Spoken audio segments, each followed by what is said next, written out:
Resilience. Resilience has become topical, especially rising out of the pandemic and other disruptive activities. So, the question to you today is, are you comfortable with your level of resilience?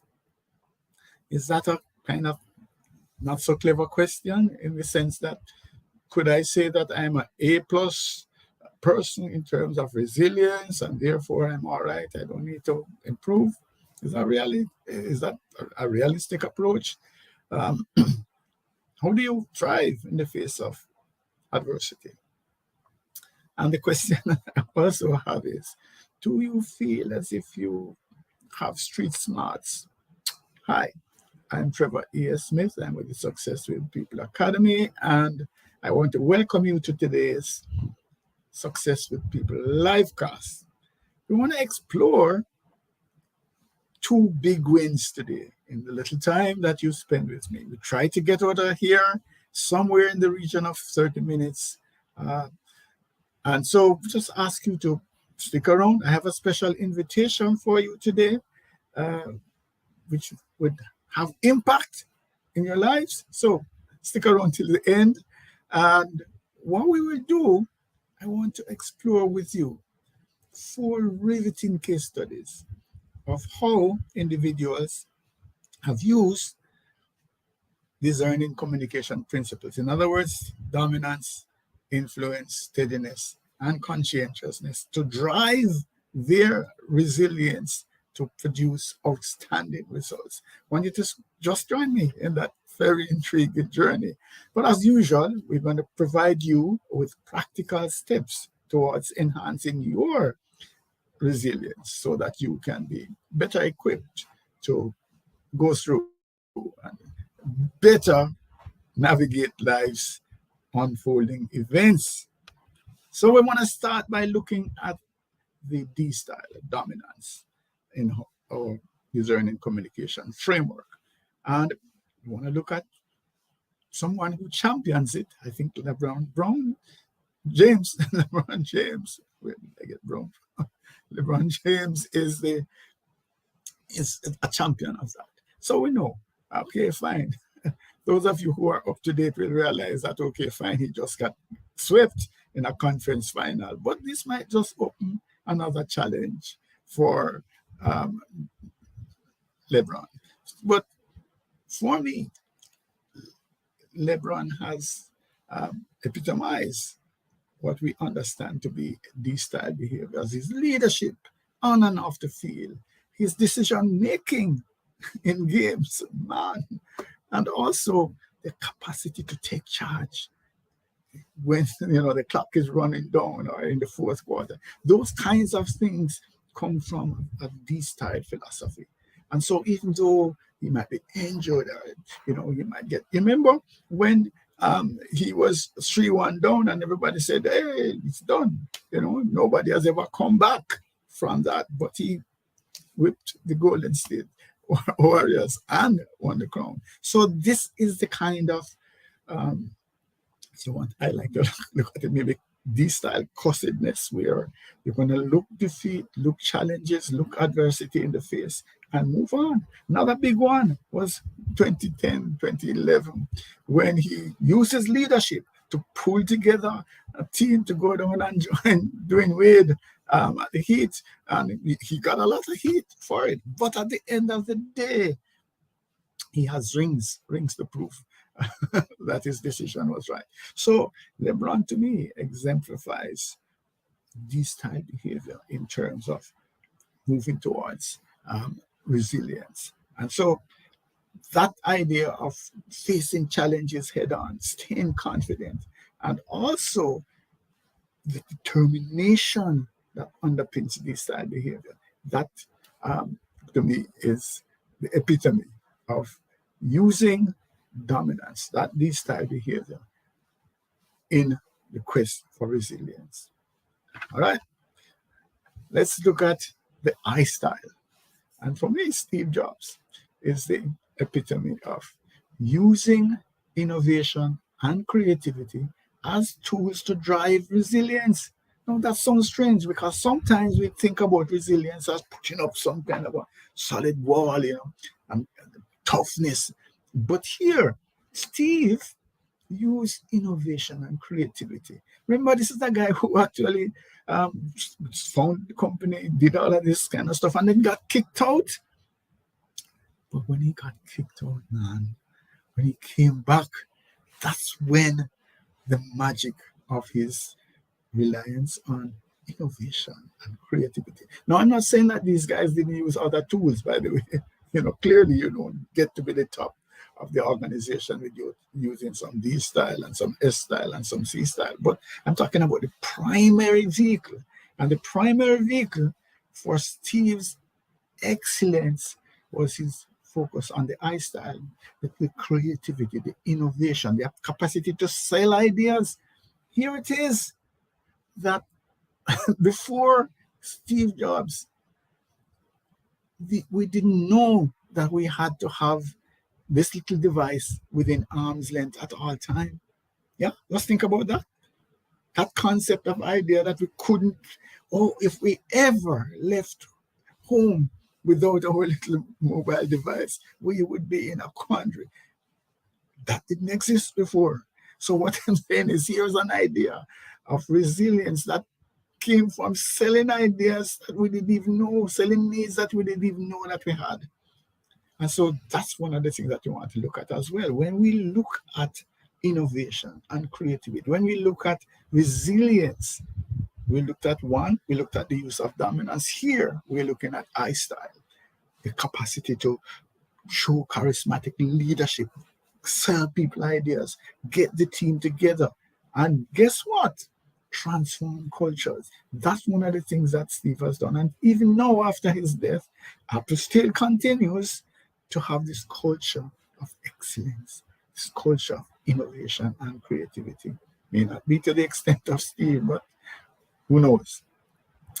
So let's look at the S style now. We're looking at Nelson Mandela. To me, is the primary candidate for demonstrating how the S style can drive resilience. Can you believe this? That we're looking at the S style, and we tend to think of the S style as humble, as submissive, as sort of retiring to the background. How could that be resilience? Well, here we go. Nelson Mandela built his resilience around this whole idea of empathy and unity. Yes? And we know the journey. Who can come from prison to be president of a large country? But it was driven by this whole idea of justice and peace and equality. All these are embraced in S-style behavior. And so that even during his 27 years of imprisonment, he demonstrated these qualities. He rallied his colleagues in prison, or if you want to call them colleagues, his inmates, and for himself, he maintained hope, he built relationship, and ultimately he drove positive change. Same thing when he actually became the leader. He showed the same demeanor, same ability to listen, because remember, there was a conflict-ridden society. Still is now to some extent, but that capacity to sit down and to listen and to come from a place that drew the respect of others because of the genuine concern for humanity, the genuine concern for peace and equality. Those are S-style qualities that Mandela demonstrated. He promoted collaboration. He wanted to have dialogue, and he, embrace diversity. Those are things that enhance resilience, right, and help us individually and collectively to overcome adversity. And so, just think about how fractured the South African society was, pre-Mandela. One of the things that we have to look at now, I'm not suggesting again that these stalwarts used only one style, but there was a key focus on a strategy that worked well. And one of the things that we have to look at is to see how we can embrace these tools, whether it is dominance, whether it is inducement, influence, or whether it is steadiness in our framework, DISCerning Communication framework. Those things can be incorporated in our own quest for being more resilient. And we can look at it not only from ourselves, but as Mandela did, we transform a whole society. As Jobs did, he transformed a whole organization. LeBron has impacted lives well beyond his own personal environment. So this now, Elon Musk has become to this C style. I know, yes, very controversial now, especially now with all of this Twitter situation. But let us go pre-Twitter, okay? Still controversial, but at least not as controversial, but as no. But here, if you look at Elon Musk, at the core of his resilience is his reliance on his C-style behavior in terms of compliance wanting, in terms of conscientiousness, in terms of using systems, in terms of probing deeper, in terms of really dissecting situations, getting to root causes, and looking then to see how we can make things work that didn't work. How can we improve on things that are working, so that capacity for digging deeper, for being more analytical, that's basically how Elon Musk has been able to achieve so much. We have to give respect. I mean, it's a man that actually bring back the spacecraft to land like a plane. I just recently had an opportunity to drive in a Tesla. Beautiful, wonderful. So you don't come from nowhere and become a leader in an industry like the automotive industry without some special thing going for you. So that's the idea here, that he has embraced what we call C-style behavior to drive his resilience, and it works. So those are 4 case studies that we want to look at, but the message so far is, let us, as we strive to craft our resilience, let us understand that we have this bag of tools, this behavioral bag of tools that we can use to drive our own resilience. There are times when we need to be dominant, we need to be driven, we need to be direct, we need to be really, in a sense, as it says, dominant, be independent, take charge, make things happen. There are other times when we need to be innovative, creative, when we need to sell ideas, we need to bring people on board, we need to be charismatic. There are other times when we can be a part of the team, when we can try to make people whole, where we can pour oil on troubled waters, where we can actually rally the team, where we could say all for one, one for all. There are times also when we can be critical, when we can be analytical, where we can actually look at systems, where we can dissect things to see what doesn't work and how we can make it work better. All of those factors help us to drive our own resilience. Well, this is going somewhere for you. So I don't think we need to emphasize this anymore. But for me, when we think about resilience in today's environment, to me, street smarts come to mind, in the sense that, first of all, we have to understand the social dynamics. We need to understand what's at play, what's the culture like. Yeah, we're not going to survive. We're not going to survive if we fail to understand what's happening around us. What is the operating environment like? What are people thinking? What are their aspirations? What are their goals? What are their fears? Those kinds of things are important for us. This understanding of self as well, and understanding of others, that situational awareness, critical thinking, those are important factors as we think about resilience. So it's not just a cussedness, it's just that I'm tough and whatever you bring, I can withstand. No, the idea is to bring a whole basket of things together, including key of understanding ourselves and understanding others to the process of being resilient and thriving, not just surviving, but thriving as life throws its various challenges at us. So the discerning communication approach that we are advocating then includes then applying this framework where we look at a classification system for how people respond to life's unfolding events. So we have dominance, influence, steadiness, supportiveness, and conscientiousness. That's the DISC framework. We have built upon that DISC framework to come up with this discerning communication model.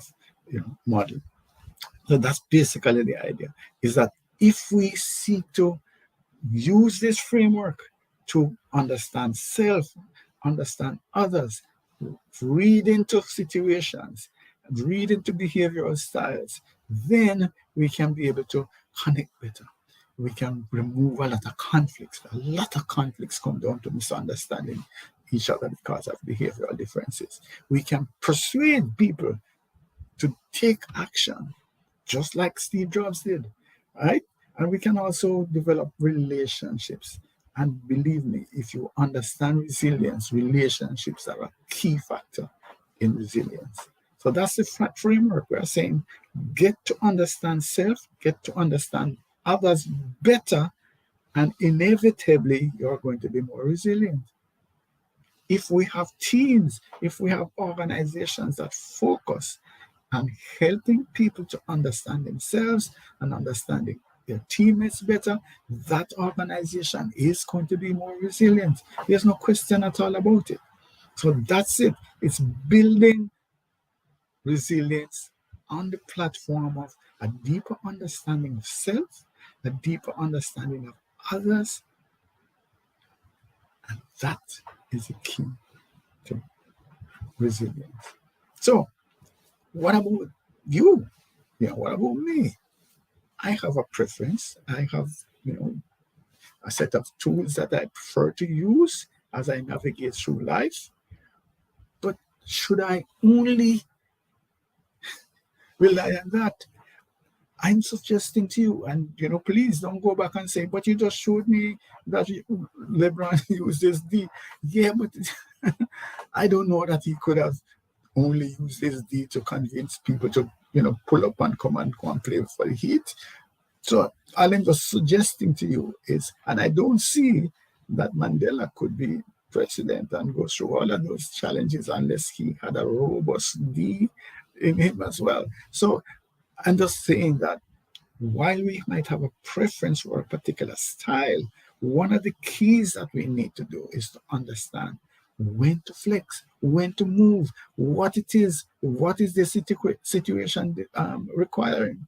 If we're in a situation where decisiveness is important, then that's the behavior that we need to demonstrate. We want to commiserate with somebody who has just lost a family member, different approach. So that's basically what we're saying, is that think resilience, think flexibility. We want to flex from our preferred style to the best approach in the given situation. That's the heart of resilience. And so how do we actually go about it? I have no apologies. I'm just suggesting to you that self-awareness must be the first step. If we understand ourselves well, and I know people are going to say, but it's foolishness. I know myself. Look how long I've been living with me. Yes, I agree. I can tell you that there are ways, there are little nuances, there are things that we're missing. And we cannot identify those things without an objective, sophisticated behavioral assessment. I'm telling you, I've gone through it myself. I've learned things about myself that have been very, very helpful. And I'm just suggesting to you. And by the way, I work a lot with leaders, with people that ask me, okay, fine, help me. Let me see. You know, what is it that I can tweak? How it is that I can move in order to achieve better results? And inevitably, out of the behavioral DNA assessments that we provide with them with, I find it, I can say to them, hey, you want to examine this a little bit more? Or here is something that I want you to explain for me. Tell me, why is this so? And in that discourse, we identify a blind spot, or we identify a limiting factor.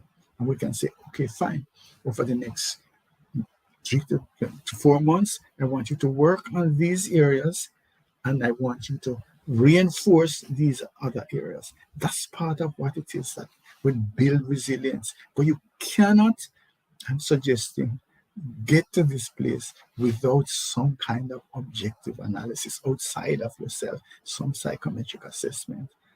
Suggestion. That's all I'm suggesting. All right. The other thing now is that having understood ourselves at a deeper level, we need to be able to use that to read situations better, understand who it is that we're talking about. You know, this time talks about designers need to understand people. It's the same thing. We are designing life the way that we want it, and we need to understand who it is that we're talking to, what is the environment in which we are operating, before we can actually put out solutions that land well.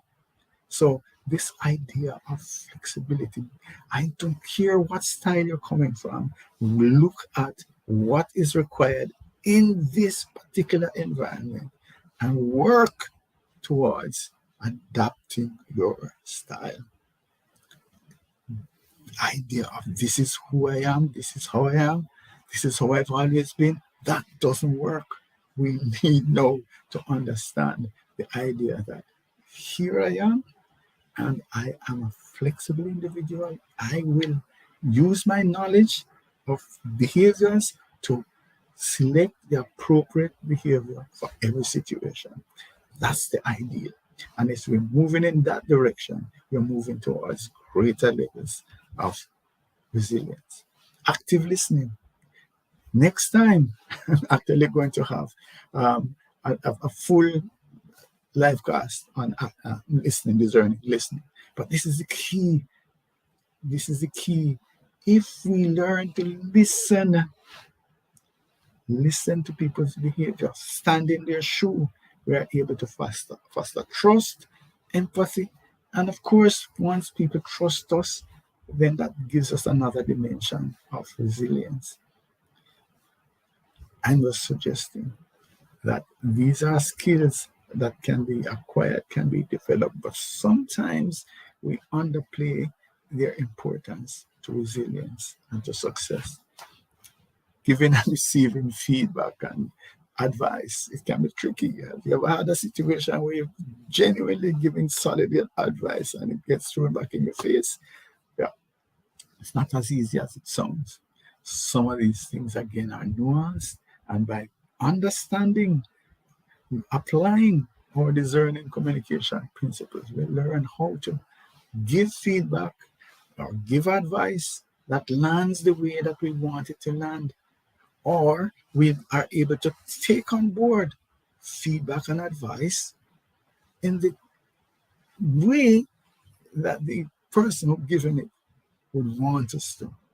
Important for us to understand that this communication strategy that is built around discerning communication makes a difference to how we communicate, how we interact, how we give instructions, how we give feedback, how we give advice, how we receive advice. Makes a difference.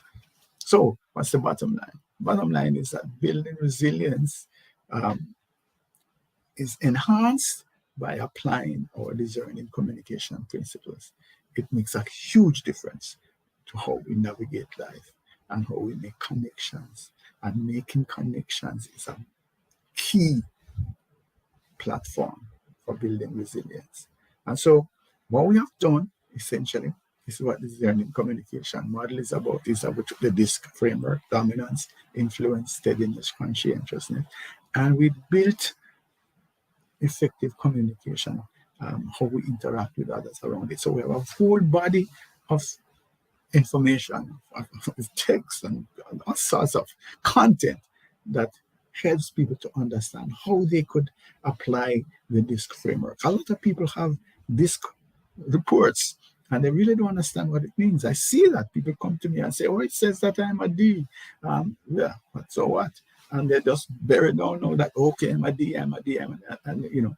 But that's not it. The whole idea is that you have these 4 toolkits, bags of tools actually, because within each of the 4 areas, there are tons of behaviors, styles, behaviors that you can use to navigate through life. So we have these 4 bags, and the whole idea is each bag is most appropriate in a specific given situation. And the beauty about this understanding is that we understand, we learn which bag of tools is best suited for which situations and how to apply it in those situations. So it's not magic. Sometimes we forget and sometimes we return to our favorite tool. But the bottom line is that there's an awareness. And what it helps us to do as well is to be able to receive information. We can understand that this person is communicating from this set of tools. Understand them in that context. He is not just a bully and dominant, etc. He wants us to move because he knows that time is of the essence, and that is why he speaks in this strong, powerful voice to say, "Please, guys, come on." Yeah, he might even shout, but he's coming from that desire for success for all of us. Yes, this guy asked another question, and oh my gosh, how many questions is he going? Because he doesn't want us to make mistakes. Understand the bag of tools that is coming from. Why doesn't she stand up? Why is she alone? She just wants peace. She doesn't want another conflict. So by stepping back and by listening, she just wants peace. That's it. Okay. So all I'm saying to you is, if we understand DISCerning communication, we can make a huge difference to individual and collective resilience. So, as I promised, next time we're going to look at how DISCerning listening enhances resilience. We continue to strive to provide valuable insights and actionable tips as we want you to strive, not only in your personal life, but also in your professional life. So here's an invitation. I'm really firmly of the belief that resilience is grounded on a deeper understanding of yourself, which can only come from doing a behavioral assessment. Right? Okay, fine. You might say, okay, I'm here, I'm selling something. Yeah, it's not a primary focus of these life courses, but yes, there is value in it. But I hope that I'm coming across, as you can see from the content and the value that we try to add. But this is important. I've seen it, I've been doing this for a couple of decades, and I can see the difference that it makes in people's lives. So here's what I'm suggesting.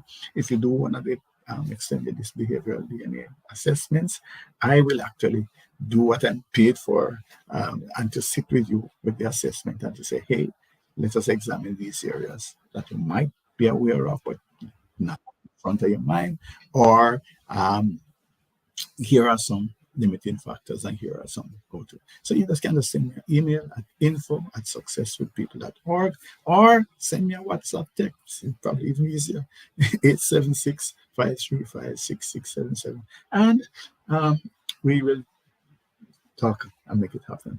So we also work with organizations to help them with their resilience. Who are we? We are Success with People Academy. We're part of the InfoServe group of companies. We're also a SHRM recertification provider. So when we do courses and programs, we actually are able to give you a seal stamp from SHRM, which means that you can apply those credits to your SHRM CP or SCP recertification. And basically, we use, as I said, we have the DISCerning communication model, and we build that upon granular behavioral DNA assessment from extended DISC on the Revolutionary Things platform. Let's have a conversation. Just talk. We don't have to make any commitments. So send me an email at info@successwithpeople.org, or you can just jump in and just set up a direct meeting on HubSpot, right? So 876-535-6677. Thank you, and may God bless you.